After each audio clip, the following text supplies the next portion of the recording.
Hola, ¿qué tal a todos los que estén viendo este video? Para los que no me conocen, soy el pastor Esteban Cabezas del Ministerio Apostólico Profético Internacional, el Lugar Santísimo. Eh, y en esta oportunidad quería compartir una enseñanza, ¿cierto? Eh, en estos tiempos de estar en nuestras casas, ¿cierto?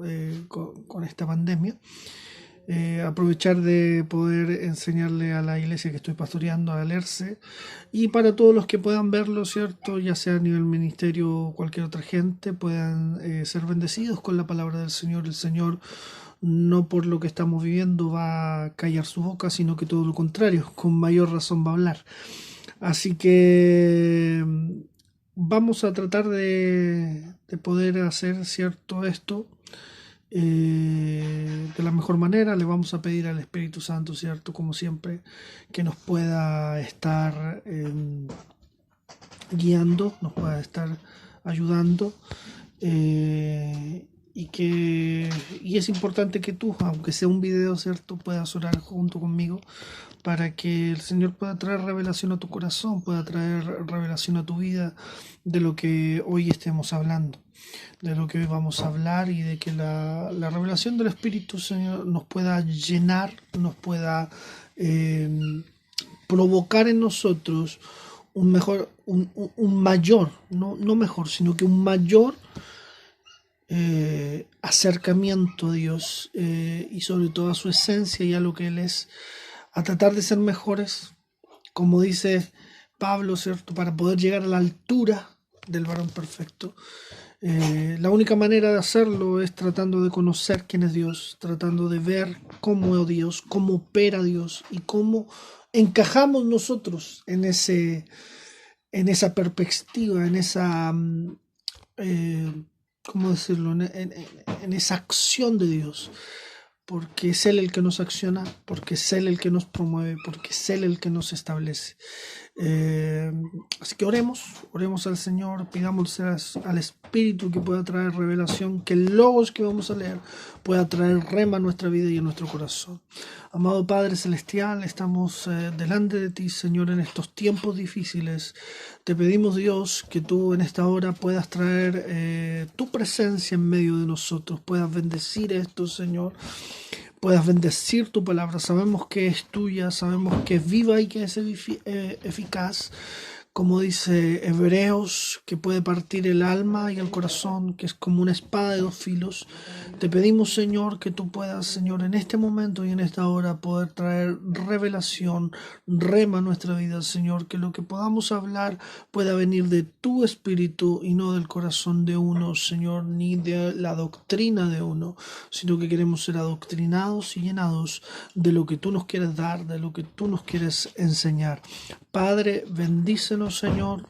Oramos por tu palabra para que sea, Señor, lo que necesitamos en esta hora. Trae refrigerio a través de ella, Señor.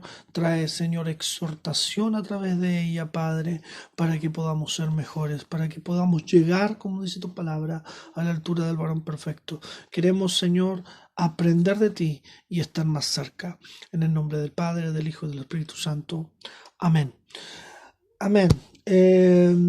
Entonces, siendo así, vamos a leer un versículo que se encuentra, y ojalá espero que me puedas acompañar, en el libro de Job, capítulo 40, versículo 8. Dice así en el nombre de Jesús: eh, invalidarás tú también mi juicio, me condenarás a mí para justificarte tú. Amén. Leámoslo otra vez. Dice: invalidarás tú también mi juicio, me condenarás a mí para justificarte tú. Esta es una pregunta. Esta es una pregunta, o son dos preguntas que Dios le hace a Job. Para entrar en contexto, ¿quién era Job? La Biblia habla en este libro, ¿cierto? Job, por si no lo conoces, es el libro que está antes de Salmos, antes de Proverbios, es un libro del Antiguo Testamento. Y la Biblia habla de Job como algo especial. Dice, y entremos en contexto, en el Job, en el mismo libro de Job, en el capítulo 1, versículo 8, dice de Job, leámoslo. Mira, dice de Job lo siguiente. 1:8 dice, y Jehová dijo a Satanás, ¿no has considerado a mi siervo Job? Que no hay otro como él en la tierra, varón perfecto y recto, temeroso de Dios y apartado del mal.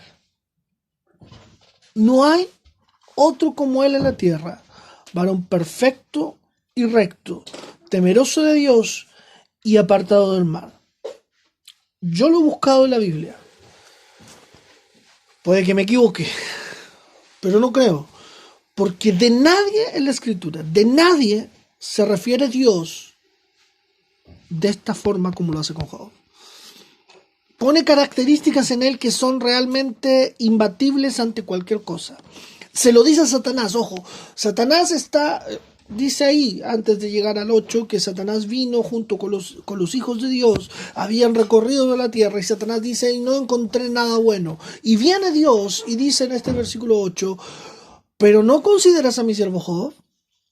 A ver, espérate un poquito. ¿Cómo que me dices que todo el mundo es malo y no me muestras a Job? Oye, no hay otro como él en la tierra. No hay ninguno. Es varón perfecto, recto, temeroso de Dios y apartado del mal. 4 cualidades muy difíciles hoy en día de tener. Muy difíciles hoy en día. Primero, varón perfecto. Nosotros no somos perfectos, pero él lo era. Delante de Dios, él ejercía perfección. Recto, en él había rectitud en todo lo que hacía. Temeroso de Dios, o sea, cuando dice, ¿qué dice? El principio de la sabiduría era temeroso. No está hablando de miedo a Dios, está hablando del temor a Jehová, de la honra, está hablando de la obediencia, está hablando de tener a Dios en primer lugar y hacer lo que Él dice. Eso es ser temeroso de Dios. Él lo era. Y para cerrarlo todo, apartado del mal. O sea, tenía podríamos hablar en tiempos de hoy, tenía una antena de celular, de señal, ¿cierto? Que identificaba el mal a metros de él. Y cuando lo encontraba, él dice que se apartaba. Eso significa ser apartado del mal. Significa que no estaba en medio del mal, sino que todo lo contrario, se movía del mal, salía, escapaba, porque sabía que ahí había mal, no se contaminaba. Eso era Job, y Dios lo dice, y Dios lo establece, y Dios lo mueve. Dios le dice a Satanás esto. De ningún hombre en la Biblia, de ninguno.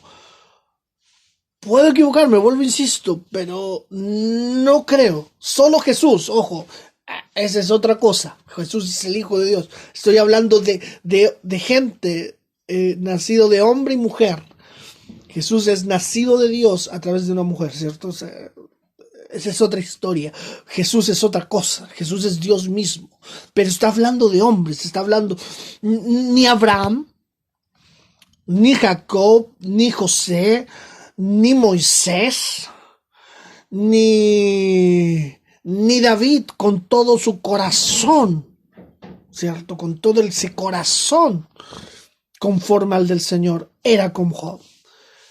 Dice que este hombre, ¿cierto? Era un hombre rico, ¿cierto? El más grande de Oriente. Sale señalando Job en el capítulo 1 quién era este hombre.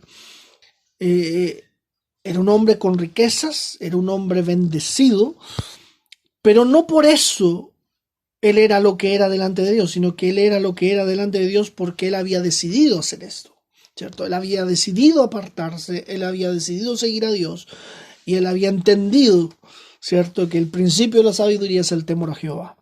Entonces, Con esto viene, ¿cierto? Satanás se acercó y le dice, le muestra, ¿cierto? Le muestra, ese es el contexto de la pregunta en el versículo 8 del capítulo 40 de Job. En el 1, ¿cierto? Hay un título para los que tienen la Reina Valera 1960 que dice las calamidades de Job. Él tenía 7 hijos y 3 hijas. El hombre era tan lleno de Dios que decía, bueno, no vayan a hacer que mis hijos pecaran. Todos los días se levantaba un altar por cada uno del número de sus hijos. Oraba por ellos, les pedía por ellos, buscaba por ellos. Lo hacía por la gente. El hombre era dedicado a Dios 100% y cubría su casa, cubría su familia. Dice que sus hijos eran importantes, que cada uno de ellos en el día de la semana hacían una fiesta y invitaban a sus hermanas para que estuvieran ahí. Y decía, y iniciaba el día orando a Dios y terminaba el día orando a Dios por sus hijos. Les decía, bueno, ¿habrán pecado quizás dentro del día?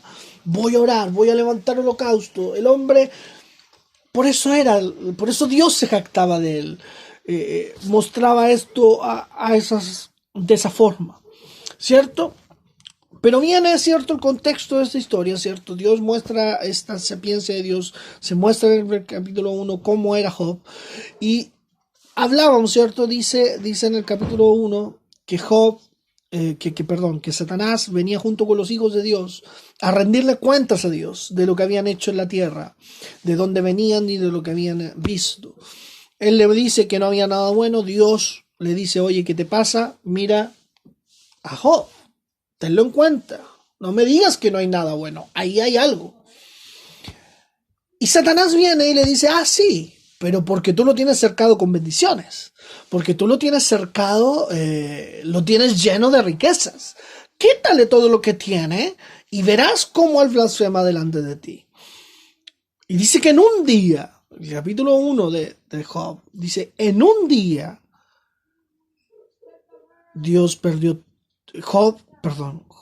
Satanás, Dios le dio permiso a Satanás de tocar a Job, de tocar sus riquezas, pero a él no.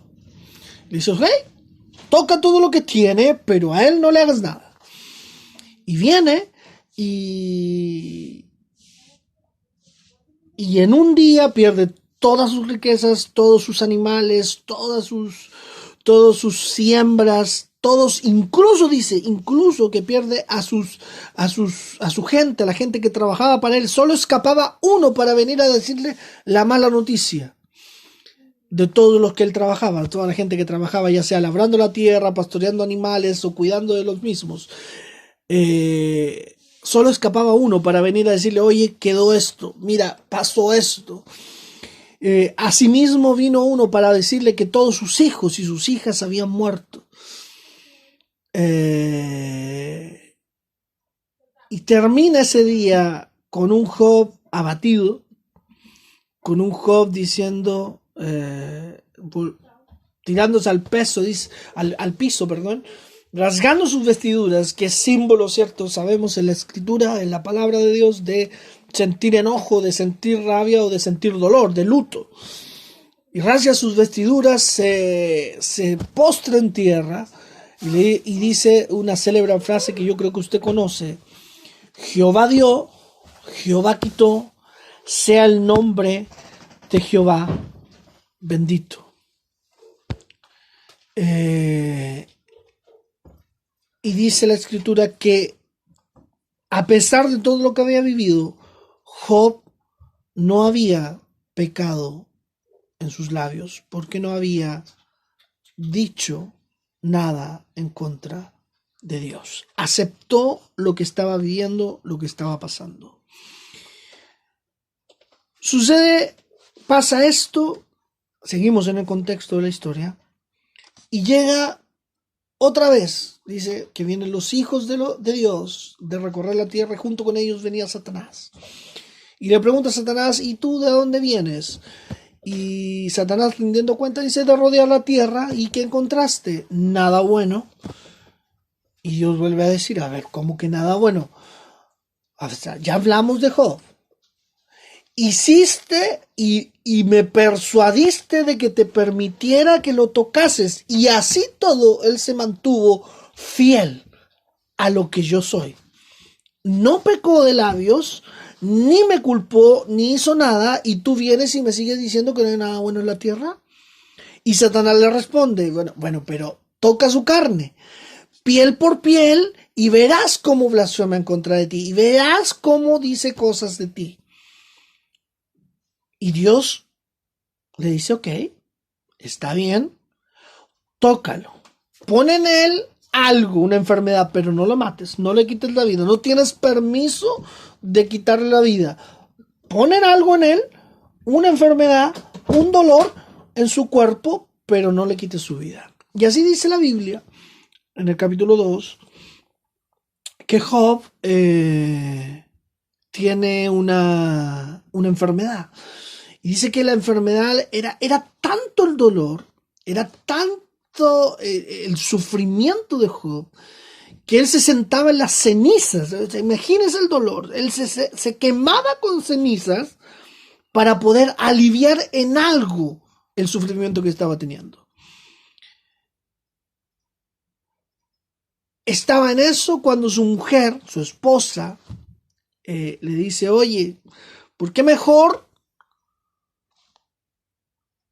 no blasfemas en contra de Dios y te matas luego para dejar de sufrir?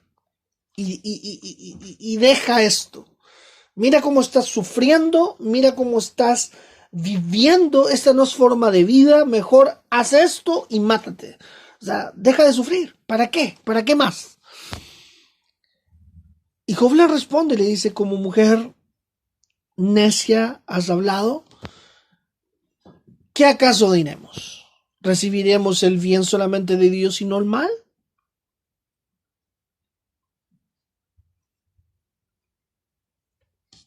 Vamos, leámoslo bien para que usted entienda lo que dice.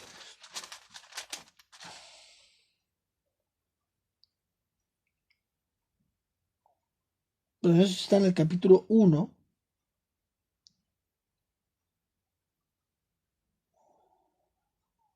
Perdón, capítulo 2.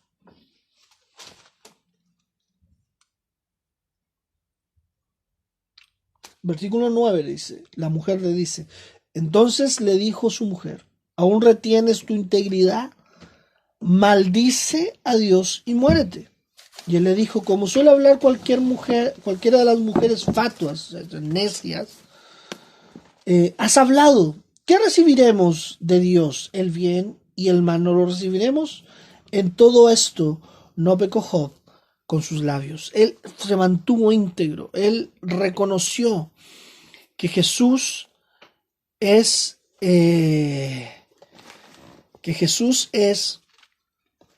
o que Dios es perfecto y que no importa lo que estuviese viviendo, Dios es Dios y por algo Él lo estaba haciendo.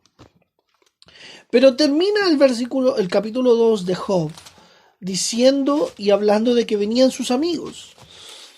Y aquí empieza una especie de conversación con ellos. Ellos se sintieron mal. Dice que cuando lo vieron, lloraron porque se veía tan mal, estaba tan enfermo, tan desolado, tan destruido, que tienen que llorar con él. Llorar con él. Entonces la palabra del Señor dice que ni con sus labios ni con sus acciones hubo despropósito de parte de Job, o añadió despropósito Job a Dios por lo que él estaba viviendo. Viene la conversación con sus amigos, y sus amigos durante 35 capítulos, más o menos, en esta conversación entre él y ellos, empiezan a expresarle que lo que él estaba viviendo estaba bien. Porque él, aunque el mundo no lo supiera, Dios sabía que él se había equivocado en algo, que él había hecho algo mal, y por ende él estaba recibiendo el castigo de lo alto por lo que estaba viviendo. Le empiezan a decir, oye, espérate un poquito, ¿sabes qué? Tú algo tuviste que haber hecho mal, porque Dios es justo, porque Dios a sus hijos y a los que le sirven no tiene, no le suceden cosas malas, no vive en cosas malas. Y empiezan a culparlo. Y dentro de hecho, él empieza a decir, oye, pero ¿qué te pasa? O sea, yo he hecho todo el bien. Y empieza a justificarse, y empieza a decir, y empieza a mostrarse, oye, que él había hecho todo bien. Entonces no merecía lo que estaba viviendo. Y si bien él no había añadido despropósito, ni había pecado con sus labios en el capítulo 1 y 2, cuando sufrió las cosas, durante 35 capítulos, mientras él se empieza a justificar, empieza a perder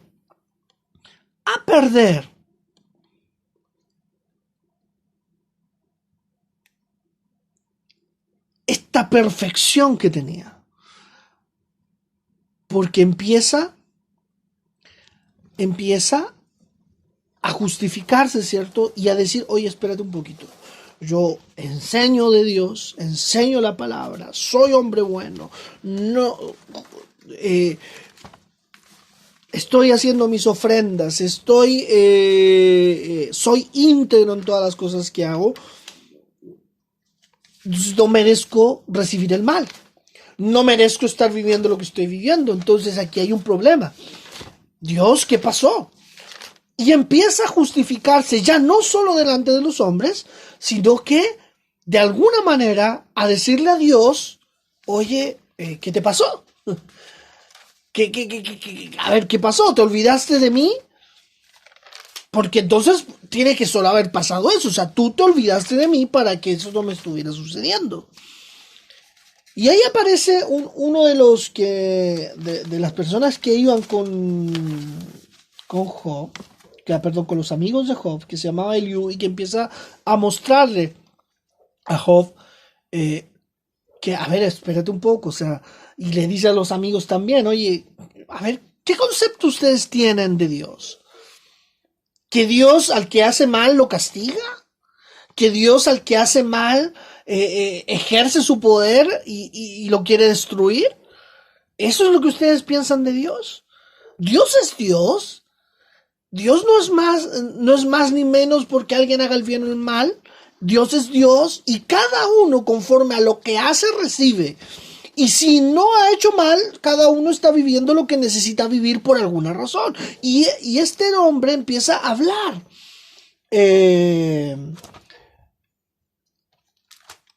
Para que no pierda, Eliú se llamaba. Y él empieza a engrandecer a Dios y empieza a censurar a todos, ya sea a los amigos y a Job, por cada una de las palabras que habían dicho, por cómo ellos habían establecido. Y mientras Eliú se seguía justificando con Dios, Job se quería seguir justificando. Y Eliú dice, oye, ¿qué te pasa? Dios es más, Dios es sabio, Dios es soberano. Si tú no quieres saber o quieres quedarte ahí pensando que tú eres inmune a todo lo que tiene que suceder en este mundo, estás equivocado. Y están en esta conversación hasta que aparece Dios. Y Dios empieza a mostrar desde el versículo 38 en adelante, tiene 42 capítulos, pero el 38, 39 y 40, Dios habla hasta el 41. Dios habla.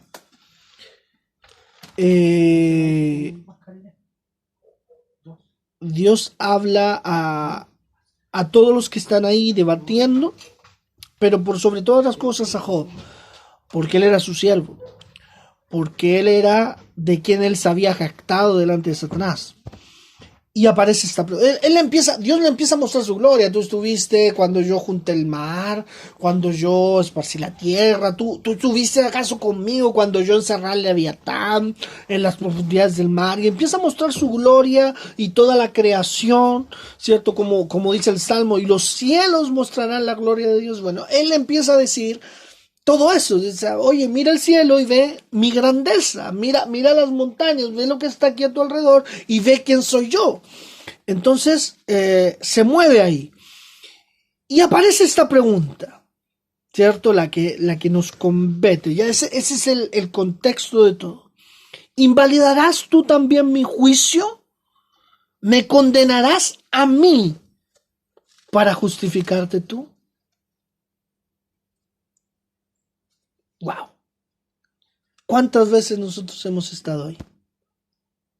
¿Cuántas veces cuando estamos viviendo una situación X empezamos a mirar nuestra vida y decimos, oye, pero yo no lo merezco, yo soy hijo tuyo, yo de aquí, yo allá, mira estos de allá, pecan todo el día y parece que les va mejor, pero yo que soy tu hijo, yo que te sirvo a ti, yo que estoy ahí honrándote, yo que trabajo en tu reino y estoy viviendo lo que estoy viviendo. Nos ponemos como Job, nos ponemos y nos empezamos a justificar como Job.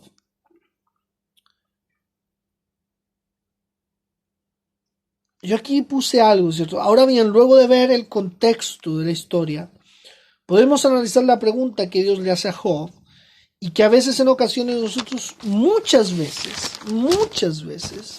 nos encontramos en la misma situación. Vivimos situaciones en nuestra vida que no nos gustan e inmediatamente recurrimos a nuestro estilo de vida, a nuestra condición de hijos de Dios, a lo bueno, ojo, y entre comillas, a lo bueno que somos, a los méritos que creemos tenemos para que de alguna manera estar blindados y no tener que recibir el mal sobre nosotros, a nuestra estatura espiritual, a nuestra posición, a nuestro nombramiento, a nuestro cargo, a nuestra responsabilidad, ¿cierto? No es que yo soy pastor, no es que yo soy cantante, no, pero si yo toco. Yo toco la batería, soy parte del grupo Alabanza. No, pero si yo enseño la Biblia, ¿por qué me tiene que suceder lo malo a mí si yo estoy haciendo bien las cosas delante de Dios? Y nos ponemos como Job. Y nos ponemos ahí. Es en ese momento en que nos olvidamos lo que la palabra dice. Job no renegó contra Dios ni pecó con sus labios. Nosotros muchas veces lo hacemos así, tampoco le echamos la culpa. Cuando estamos en el comienzo de cosas, muchas veces decimos, cuando estamos viviendo el mal, no, si yo sé, yo tengo fe, Dios algo está haciendo, algo está provocando, y no pecamos ni le atribuimos a Dios despropósito, así como Job. Pero cuando empieza a pasar el tiempo, cuando el mundo nos empieza a ver y nos empieza a mirar y nosotros empezamos como... porque esto es innato, esto es parte de, y lo vamos a ver aquí, es parte de nuestra esencia como personas, como humanos, como hombres o mujeres, estoy hablando de género, como hombres. No hablo de género hombre o mujer, sino que estoy hablando como humanidad. Y nos ponemos ahí, somos así, nuestra primera respuesta siempre es de fe. Creemos que Dios está haciendo algo con un propósito. Dentro de nuestro corazón, pero ahí, en nuestro corazón, en lo profundo, nace siempre la justificación. Y a esto quiero llegar.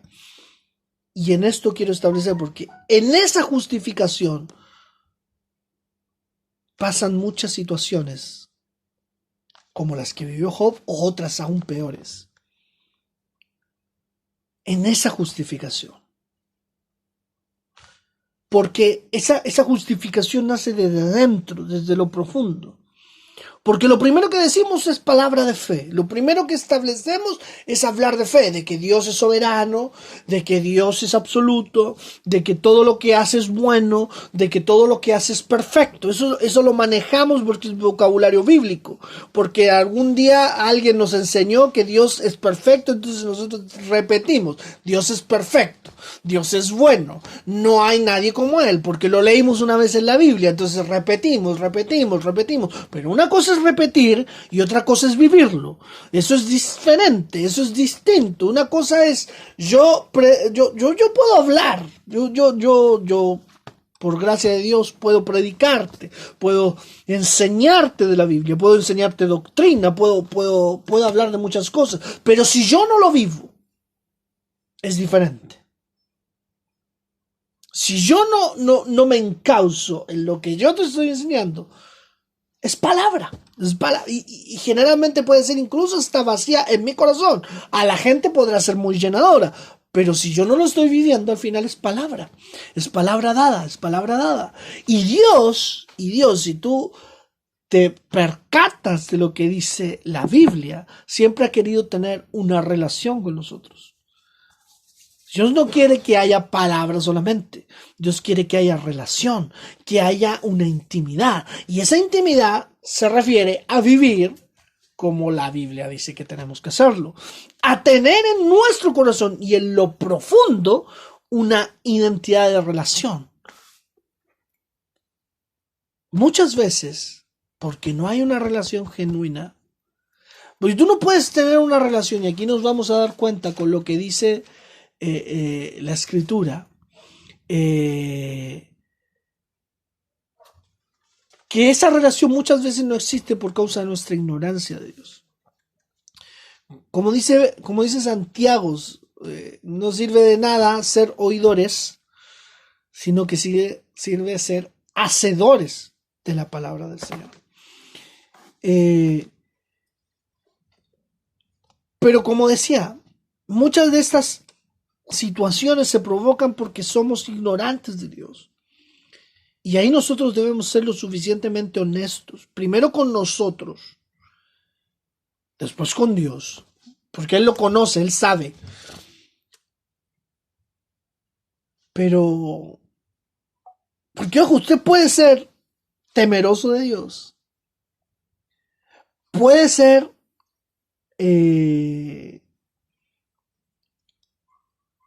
apartado del mal.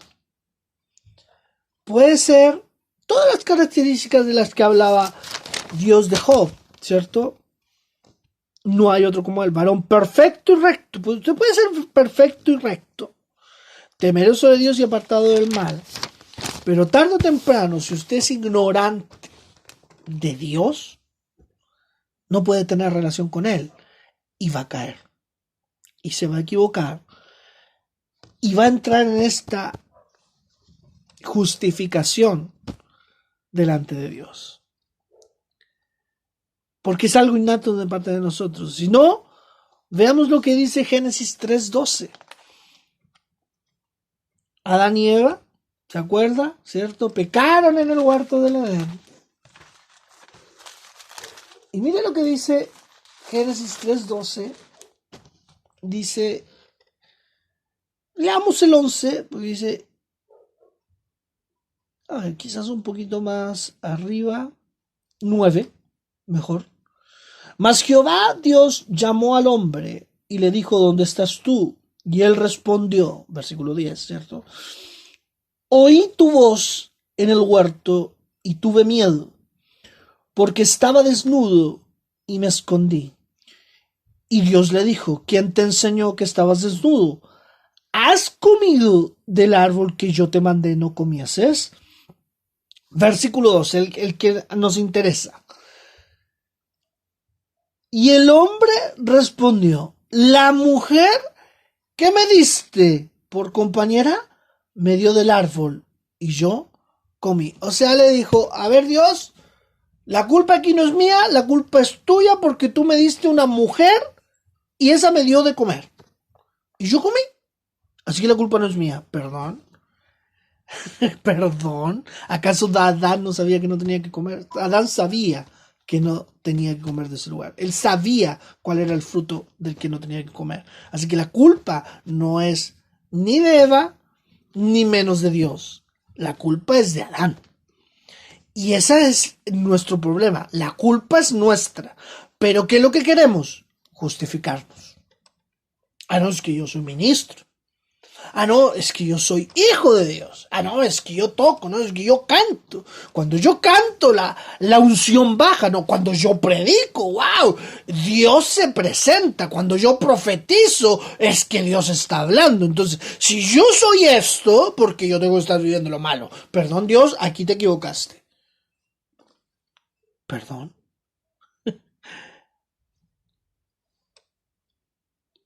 Cuando tú comienzas con esa conversación, lo único que empiezas a decir es: Dios, yo no te conozco. Cuando tú empiezas a justificar tu vida delante de Dios, lo único que estás diciendo es: Dios, yo no te conozco. Y si tú no lo conoces, no tienes relación con Él. Si tú no lo conoces, entonces no tienes relación con Él, porque solo tú puedes conocer a alguien con quien tienes relación. Para los que somos casados, ¿cierto?